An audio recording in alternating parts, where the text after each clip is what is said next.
Hello student, अस्सलाम वालेकुम। तो आज मैं आपके लिए एक टॉपिक लेके आया क्लास 12 केमिस्ट्री के पहला चैप्टर सॉल्यूशन से। तो जिसका नाम है सॉल्युबिलिटी। तो ये एक इम्पॉर्टेंट टॉपिक है आपके एग्ज़ाम पॉइंट ऑफ व्यू से, CBSE exam point of view से काफ़ी क्वेश्चंस यहाँ से पूछे जाते हैं। तो आ, हम शुरू करते हैं सॉल्युबिलिटी से। इससे पहले सॉल्युबिलिटी से रिलेटेड जो जितने भी कंसेप्ट है, मोलरिटी, मोलिलिटी, पीपीएम, मोल फ्रैक्शंस, तो ये सब आपको कारगिल डिजिटल स्टूडियो के प्लेटफॉर्म में मिल जाएंगे। तो इसलिए मैंने वो रिपीट नहीं किया। तो हम शुरू करते हैं, चलिए, सॉल्युबिलिटी से। तो इसमें हम समझेंगे कि एक्चुअली सॉल्युबिलिटी क्या है, और secondly solubility of A solid in liquid. फिर इसके बाद उसके अंदर फैक्टर्स हम पढ़ेंगे कि solubility of A solid solute in liquid किन किन फैक्टर्स पे वो डिपेंड करता है। फिर इसके बाद हम solubility of a gas in liquid, किसी गैस एज ए सॉल्यूट, और जब वो सॉल्वेंट में, किसी सॉल्वेंट में हम डिसॉल्व करेंगे तो किन किन फैक्टर्स पे वो डिपेंड करेगा। फिर उसी में हम हेनरीज लॉ और उसके एप्लीकेशंस हम डिस्कस करेंगे, समझने की कोशिश करेंगे। तो चलिए हम शुरू करते हैं सॉल्युबिलिटी से। तो सॉल्युबिलिटीज को समझने से पहले हम एक थोड़ा सा छोटा सा एक कंसेप्ट हम सीखेंगे, दैट इज सॉल्यूशन। तो I hope that you all know about the concept of solution. हम छोटे क्लासों से ये पढ़ते आ रहे हैं कि सॉल्यूशन एक होमोजेनियस मिक्सचर है, दो या दो से ज़्यादा कंपोनेंट का, जहाँ पे हम दो चीज़ों को या दो से ज़्यादा चीज़ों को आपस में डिसॉल्व करते हैं, लेकिन वो कंपोनेंट जो है यूनिफॉर्मली मिक्स होता है थ्रू आउट द सॉल्यूशन। तो अगर हम 12 की बात करें, 12 क्लास में आपका जो सॉल्यूशन है वहाँ की हम बात करें, तो आपके सिलेबस में बाइनरी सॉल्यूशन की बात की हुई है। तो बाइनरी सॉल्यूशन जिसमें दो कंपोनेंट होगा, that is solute and the solvent. तो आपको पता है सॉल्यूट जो सिंपल अगर हम लैंग्वेज में कहें, सॉल्यूट माइनर क्वांटिटी में जो कंपोनेंट होगा वो सॉल्यूट होगा, और मेजर क्वांटिटी में तो जो चीज़ होगा दैट इज सॉल्वेंट। जैसे वाटर, वाटर एक यूनिवर्सल सॉल्वेंट है, और सॉल्यूट जैसे NaCl, हम चीनी को जब हम मिलाते हैं, चीनी उसमें क्या होगा, सॉल्यूट होगा, और वाटर जो है वो क्या होगा, सॉल्वेंट होगा। तो ये दोनों एक बाइनरी, ये एक बाइनरी सॉल्यूशन फॉर्म करेंगे जब दो कंपोनेंट वहां पे होगा। फिर सेकेंडली हम मेन अपने टॉपिक पे आते हैं, सॉल्युबिलिटी पे। तो सॉल्युबिलिटी क्या है? It is the maximum number of solute, maximum number of solute that can be dissolved in a particular solvent at a particular temperature। एक फिक्स टेम्परेचर पे हम मैक्सिमम कितने अमाउंट ऑफ सॉल्यूट को एक सॉल्वेंट में हम डिसॉल्व कर सकते हैं। आई होप आप समझ चुके हैं कि मैक्सिमम अमाउंट ऑफ सॉल्यूट, कितना maximum amount solute that can be dissolve in a solvent, ताकि वो एक सैचुरेटेड सॉल्यूशन बन जाए, तक बनने तक। तो that is the actual concept कि maximum amount of solute that can be dissolved in a solvent at a particular temperature। तो ये कंसेप्ट रहा सॉल्युबिलिटी का। देन हम solubility of solid in a liquid, जो आपका नेक्स्ट पार्ट है, वो हम पढ़ेंगे।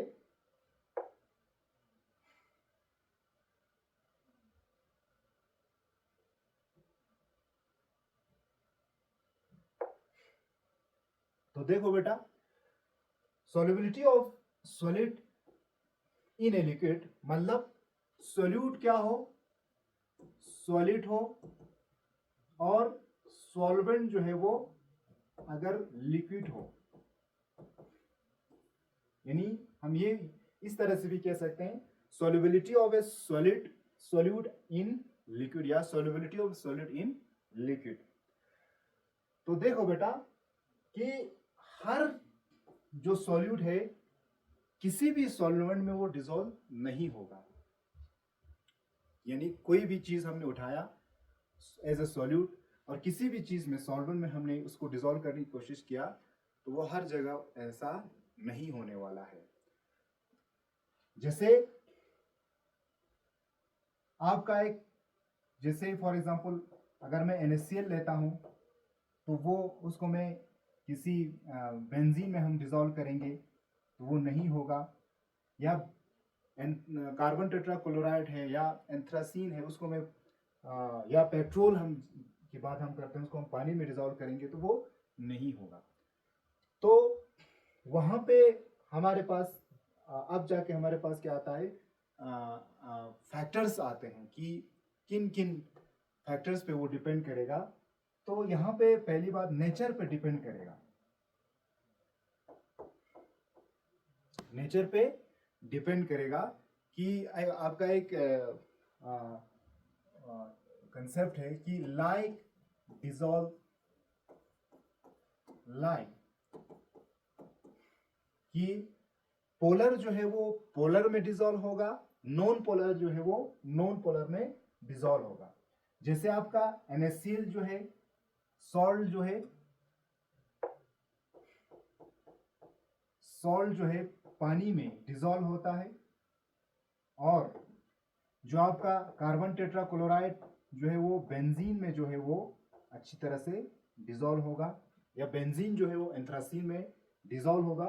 तो इसलिए होगा क्योंकि यहाँ पे लाइक डिसॉल्व लाइक, यहाँ पे NaCl और H2O दोनों पोलर है, पोलर पोलर में डिसॉल्व हुआ, यहाँ पे ये दोनों क्या है, नॉन पोलर है, नॉन पोलर में डिसॉल्व हुआ। That is the main concept.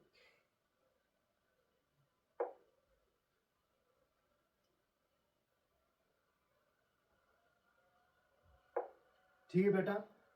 तो सेकेंडली जब आप एक सॉल्यूट को सॉल्वेंट में डिसॉल्व करते हैं, जैसे जैसे आप सॉल्यूट की मात्रा को आप बढ़ाते हैं या उसकी जो कंसंट्रेशन जो है वो बढ़ जाता है, कंसंट्रेशन जो है वो बढ़ जाता है।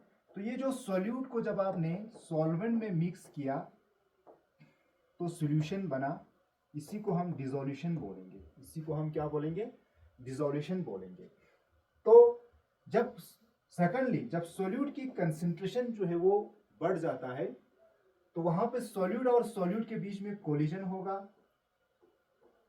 होगा, और जो सॉल्यूट के जो पार्टिकल्स है वो सेपरेट और अलग हो जाएंगे, तो उसे हम क्रिस्टलाइजेशन बोलेंगे।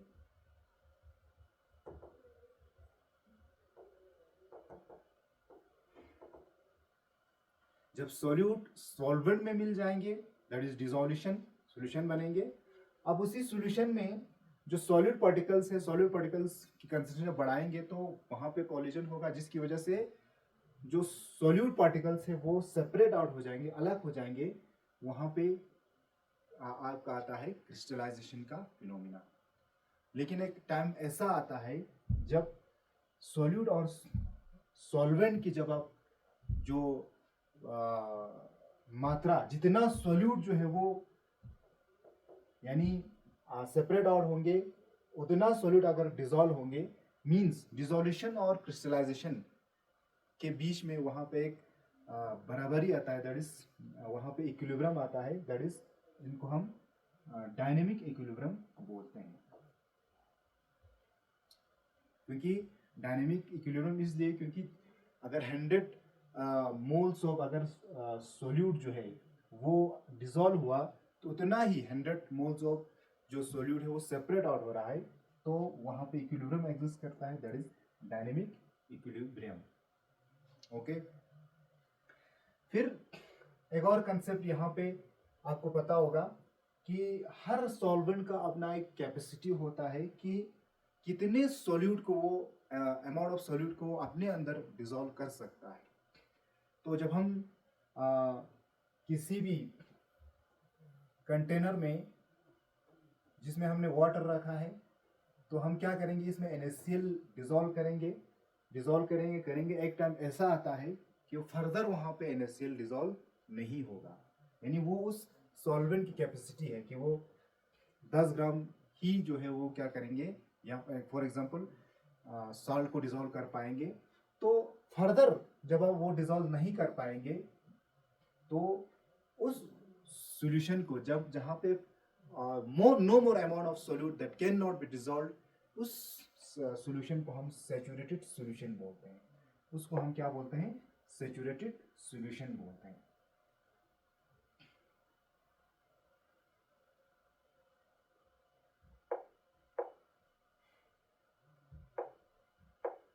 सैचुरेटेड सॉल्यूशन बोलते हैं। No more of solute can be dissolve in that particular solvent. जब तक हो पाएंगे तब तक तो हम अनसैचुरेटेड सॉल्यूशन बोल सकते हैं। चलिए बेटा, नेक्स्ट हम मेनली फैक्टर्स के बारे में हम पढ़ेंगे कि किन किन फैक्टर्स पे ये हमारा solubility of solid in liquid depend करता है। तो factors,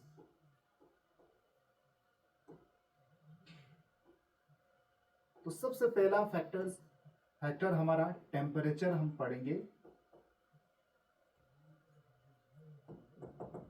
what is the effect of temperature on the solubility of A solid in liquid, कि हम सॉल्यूट जो है वो सॉलिड लेंगे और किसी लिक्विड में हम जब इसको डिसॉल्व करने जाएंगे तो वहां पे अगर हम टेम्परेचर बढ़ाएंगे तो क्या होगा। फॉर एग्जांपल जैसे मैंने अभी बताया कि यहाँ पे मैंने वाटर डाला, फिर यहाँ पे NaCl यानी सॉल्ट मैंने डाला, तो सॉल्ट और पानी को जब हम डिसॉल्व करेंगे वहां पे अगर हम टेम्परेचर बढ़ाएंगे तो क्या होगा सॉल्युबिलिटी पे, क्या सॉल्युबिलिटी बढ़ेगा, क्या सॉल्युबिलिटी घटेगा, या वही रहेंगे, या नो इफेक्ट होगा, तो वो हम जानने की कोशिश करेंगे। तो देखो बेटा, टेम्परेचर की इफेक्ट के लिए हमें ये देखना होगा कि जब हम डिसोल्यूशन करेंगे सॉल्यूट और सॉल्वेंट का,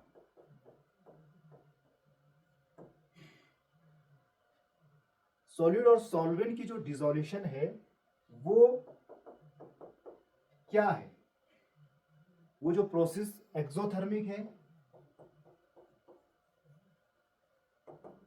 या वो इंडोथर्मिक है।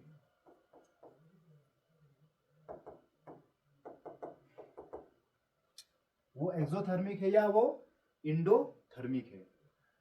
तो देखिए, अगर वो जो डिसोल्यूशन का जो वो प्रोसेस है अगर वो एक्सोथर्मिक है, यानी हीट जो है वो सिस्टम दे रहा है, रिलीज कर रहा है, इवॉल्व कर रहा है, जब आपका ये डिसोल्यूशन हो रहा है अगर तो ये हीट रिलीज कर रहा है यानी वो एक्सोथर्मिक प्रोसेस हुआ, तो यहां से आप टेम्परेचर बढ़ाएंगे। इफेक्ट ऑफ टेम्परेचर हम पढ़ रहे हैं, टेम्परेचर अगर हम बढ़ा रहे हैं तो सॉल्युबिलिटी जो है वो क्या होगा, डिक्रीज होगा। सॉल्युबिलिटी क्या होगा, डिक्रीज होगा।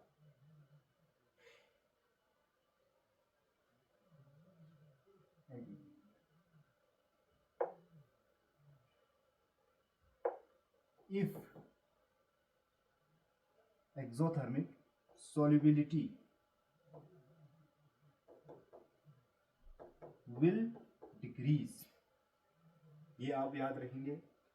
अगर ये सॉलिड और सॉल्वेंट आपस में डिसॉल्व होंगे तो इफ अगर वो प्रोसेस इंडोथर्मिक है यानी इंडोथर्मिक हीट एब्जॉर्ब करेगा, हीट अगर एब्जॉर्ब करता है इस प्रोसेस के दौरान, तब तो टेम्परेचर बढ़ाने पर सॉल्युबिलिटी जो है वो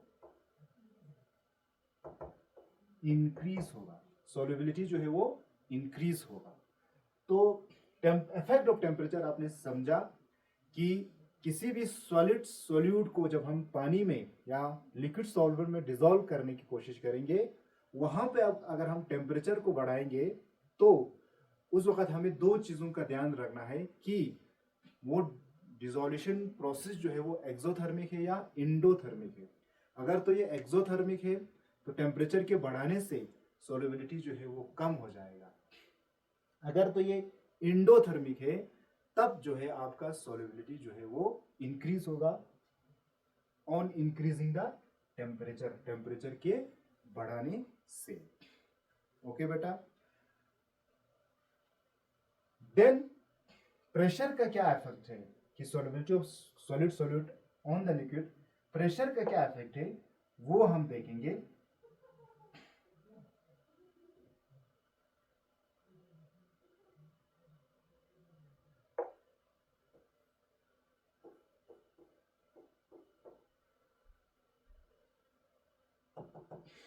देखो बेटा, हमें एक्चुअली डिसोल्यूशन में क्या करना है, होता है कि जो आपका सॉल्वेंट है जैसे पानी के मॉलिक्यूल्स हैं फॉर एग्जांपल, तो उसमें हम NaCl डालेंगे तो NaCl के मॉलिक्यूल जो है वो कहाँ जाते हैं, पानी के मॉलिक्यूल्स की जो स्पेसिस है उनको ऑक्युपाई करते हैं। तो अगर जो सॉल्यूट है वो सॉलिड है, जैसे हम यहाँ इसकी बात कर रहे हैं, तो जो सॉलिड है वो उसके ऊपर अगर हम प्रेशर लगाएंगे तो प्रेशर का ज्यादा इफेक्ट उनके ऊपर नहीं पड़ता है, यानी इनकम्प्रेसिबल।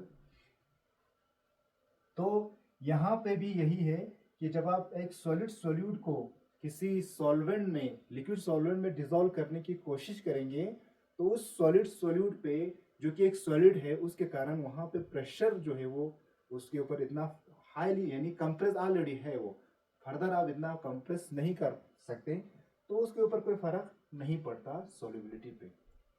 तो there is no much effect of pressure on the solubility of solid solute in the liquid. ये हमें पता होना चाहिए, जानकारी होना चाहिए। तो मेनली है आपका टेम्परेचर पे। फिर इसके बाद एक चीज मैंने पहले ही बताया, नेचर पे, nature of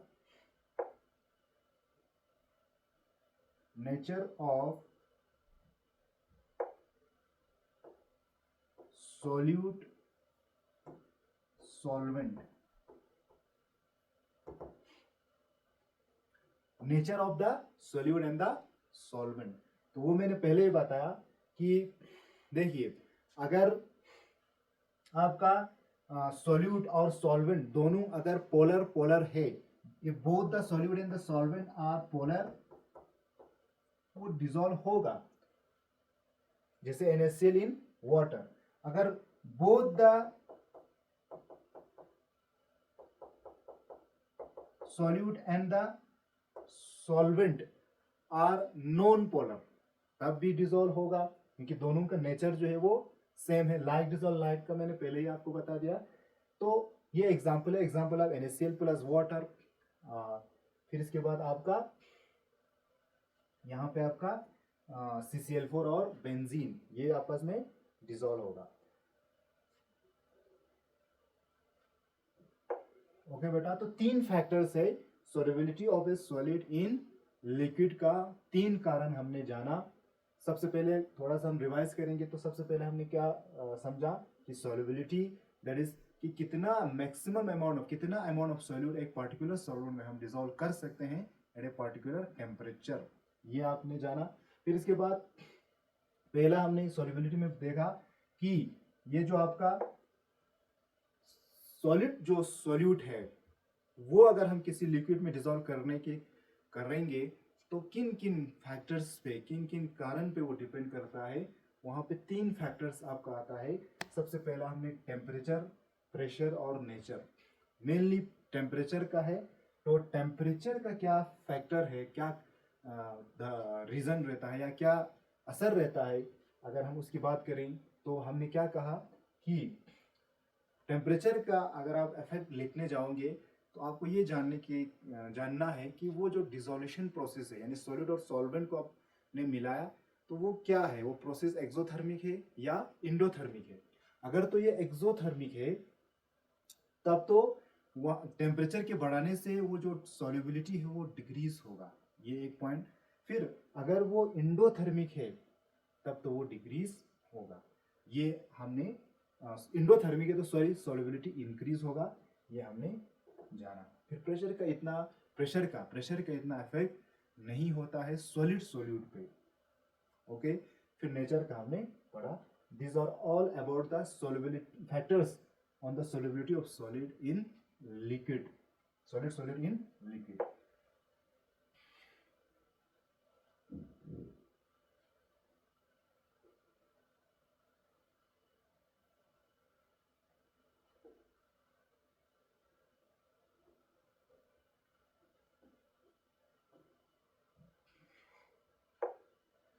Next beta, B part.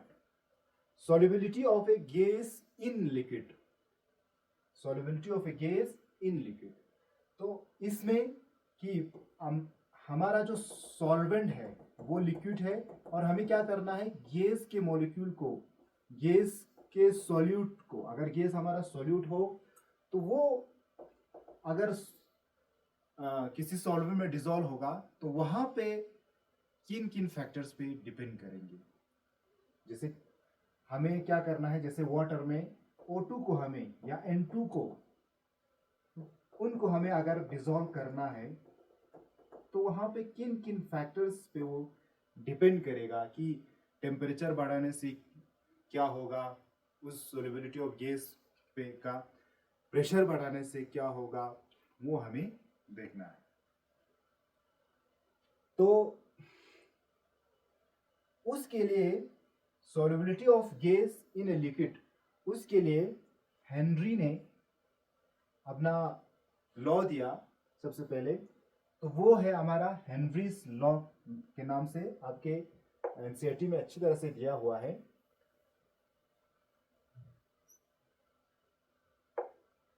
Henry साहब क्या कहता है कि कोई भी गैस कितना सोल्यूबल होगा वो डिपेंड करेगा कि उस गैस की जो पार्शियल प्रेशर है वो कितना है। यानी कहने का मतलब डायरेक्टली प्रोपोर्शनल है उस गैस की पार्शियल प्रेशर पे। यानी the solubility of a gas, हम कह सकते हैं कि जो solubility of a gas in a liquid is directly proportional to the partial pressure of the gas present above the solvent और above the solution।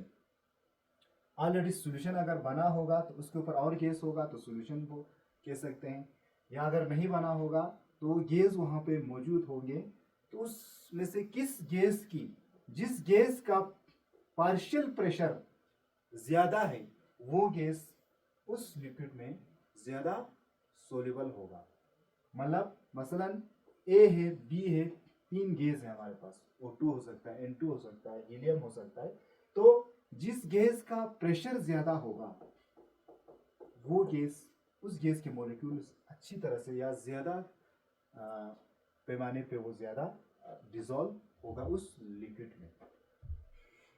तो इसलिए यहाँ पे अलग अलग गैस हो सकते हैं, इसलिए पार्शियल प्रेशर यहाँ पे टर्म दिया, क्योंकि अलग अलग गैस हो सकता है तो इसके अपना एक फ्रैक्शन ऑफ प्रेशर हो सकता है, इसका अपना एक फ्रैक्शन ऑफ प्रेशर हो सकता है, इसका अपना एक फ्रैक्शन ऑफ प्रेशर हो सकता है। तो पार्शियल प्रेशर यहाँ पे टर्म दिया है। तो हम लिख सकते हैं कि हेनरी लॉ को हम लिख सकते हैं कि the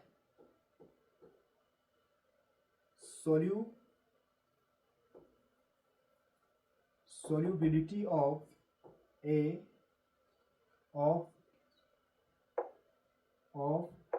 the gas is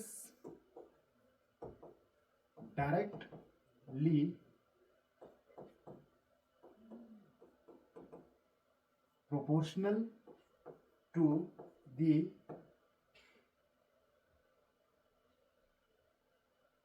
partial pressure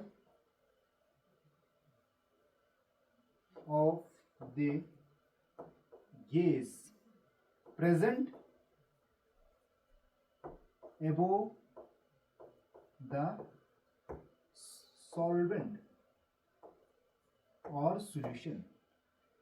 Solubility of the gas directly proportional है partial pressure of the gas पे, यानी जितना पार्शियल प्रेशर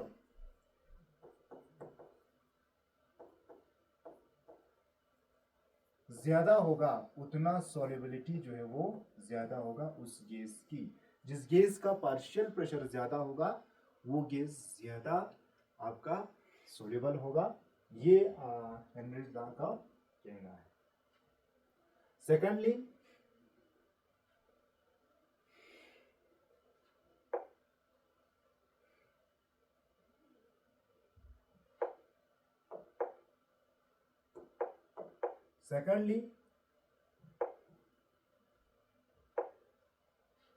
और वो जो पार्शियल प्रेशर है, partial pressure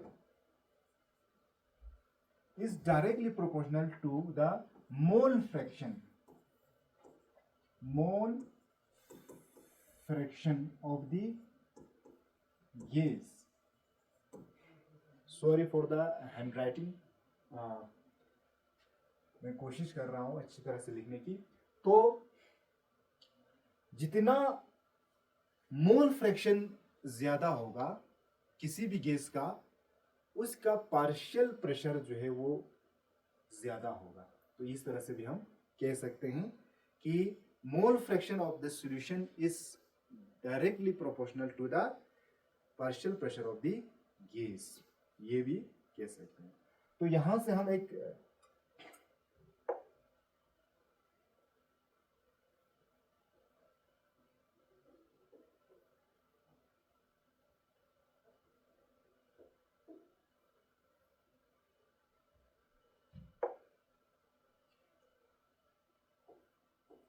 P is directly proportional to the mole fraction of the gas. जितना mole fraction ज्यादा उतना partial pressure of the gas ज्यादा। तो यहाँ पे एक कांस्टेंट आता है जो क्या है, Henry constant. Kh is the Henry constant, ये आपको याद रखना है, हेनरी कांस्टेंट। तो यहां से अगर हम बात करें तो Kh अगर हम निकालेंगे तो वो इस तरह से आएगा, partial pressure over the mole fraction of the gas, Kh is equal to. तो यहां से हम एक चीज और निकाल सकते हैं कि जो आपका KH है वो है directly proportional to the temperature, and temperature और सॉल्युबिलिटी का जो है वो इनवर्सली प्रोपोर्शनल है।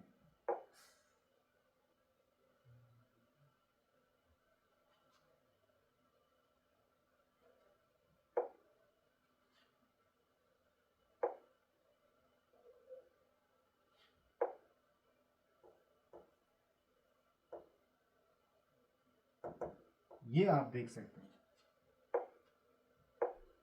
KH और टेम्परेचर का, जितना KH की वैल्यू ज्यादा होगा उतना टेम्परेचर ज्यादा होगा, या जितना टेम्परेचर ज्यादा होगा उतना KH की जो वैल्यू है बार में वो ज्यादा होगा, और जितना टेम्परेचर को हम बढ़ाएंगे उतना सॉल्युबिलिटी जो है वो क्या होगा, कम होगा। तो इफेक्ट ऑफ टेम्परेचर का हम जैसे पढ़ने वाले हैं तो वो यहाँ पे आ गया। तो ये आपका हेनरी लॉ है।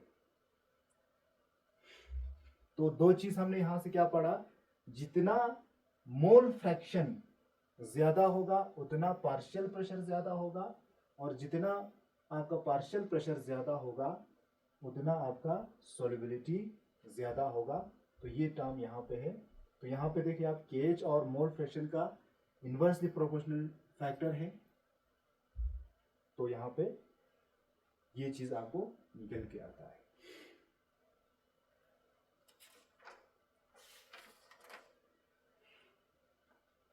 फिर next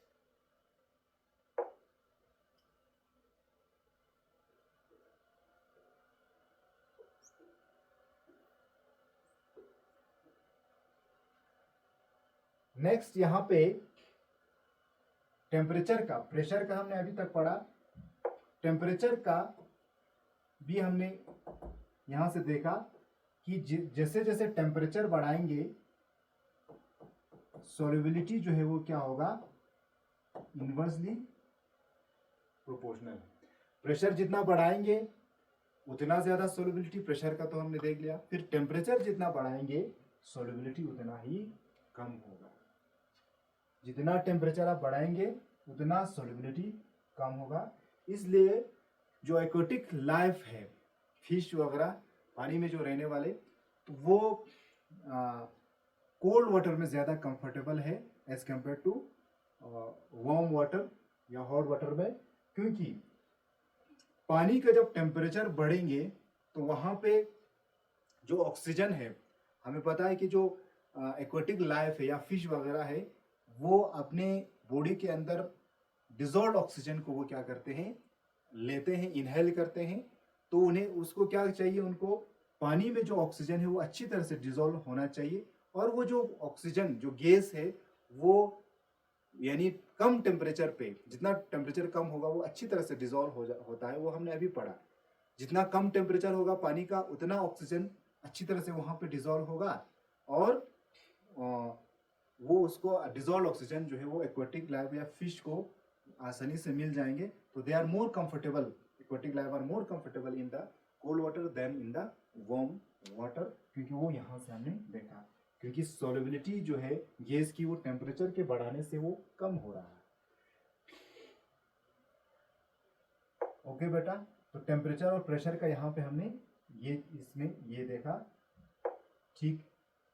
solubility of gas in liquid का प्रेशर के बढ़ाने से सॉल्युबिलिटी बढ़ रहा है, टेम्परेचर के बढ़ाने से सॉल्युबिलिटी ऑफ गैस कम हो रहा है। उसमें हमने हेनरीज लॉ पढ़ा। फिर इसके बाद उसका एप्लीकेशन, हेनरी ने जो कहा कि भाई जितना आप पार्शियल प्रेशर बढ़ाएंगे किसी भी लिक्विड में गैस को डिसॉल्व करने के लिए, तो वो उसका जो एप्लीकेशन है या उसका जो यूज है वो कई जगहों पर इस्तेमाल किया जाता है। सबसे पहला, जो आपका ड्रिंक्स होते हैं, कार्बोनेटेड ड्रिंक्स या सोडा वगैरह, तो उसमें क्या करते हैं, जो गैस है उसको काफ़ी प्रेशर के साथ उसमें डाला जाता है, उसके साथ उसके बाद उसको सील किया जाता है, ताकि वो जो गैस है उस लिक्विड में अच्छी तरह से क्या हो जाए, डिसॉल्व हो जाए। सेकेंडली आपका जो डाइवर्स है, गोताखोर होते हैं, वो पानी के अंदर काफ़ी अंदर तक जाते हैं, तो वहाँ पे प्रेशर बढ़ने के कारण जो है आपका वहाँ पे गैस भी जो है वो अच्छी तरह से डिसॉल्व हो जाता है नसों में। अब जब वो बाहर आने लगते हैं तो वहाँ पे प्रेशर डिक्रीज होने के कारण वो जो गैस का जो वहाँ पे बबल्स बनने लगते हैं, जिसकी वजह से उनके कैपिलरीज में, मसल्स में वो गैस बबल्स बनने के कारण वहाँ एक कंडीशन आ जाता है जिसको हम बेंड बोलते हैं। बेंड ब्लॉक होने के कगार पर आ जाता है, हो सकता है, तो उसको हम बैंड, उस चीज़ को, उस बैंड को की जो प्रॉब्लम है उससे बचने के लिए वो क्या करते हैं, अपने साथ एक टैंक लेते हैं जिसमें वो हीलियम 11%, फिर इसके बाद नाइट्रोजन जो है 56% नाइट्रोजन उस टैंक में होते हैं, फिर ऑक्सीजन जो है 32% उसमें होते हैं, ताकि उस प्रॉब्लम से वो बच जाए, ठीक है, to avoid the toxic condition. फिर इसके बाद हमें पता है जो हाई एल्टीट्यूड में ऑक्सीजन जो है उसके ऊपर जो है प्रेशर कम होने के कारण, जैसे जैसे आप हाई एल्टीट्यूड पे जाते हैं जो प्रेशर है वो कम होते हैं, या एटमॉस्फेरिक प्रेशर की हम बात कर सकते हैं, तो वहाँ पे वो कम होने के कारण आपका जो ब्लड्स और टिश्यूज़ में वो ऑक्सीजन जो है कम डिज़ोल्व होते हैं, जिसकी वजह से वहाँ पे एक कंडीशन आ जाता है एनोक्सिया। एनोक्सिया करके एक कंडीशन आ जाता है, जिसकी वजह से ब्रीदिंग में प्रॉब्लम होता है। फिर इसके बाद डेजीनेस फील करते हैं। तो ये आपका यहाँ पे एप्लीकेशन हमने पढ़ा, और उसमें क्या क्या कंडीशन आ सकते हैं वो हमने आपको दिखाया।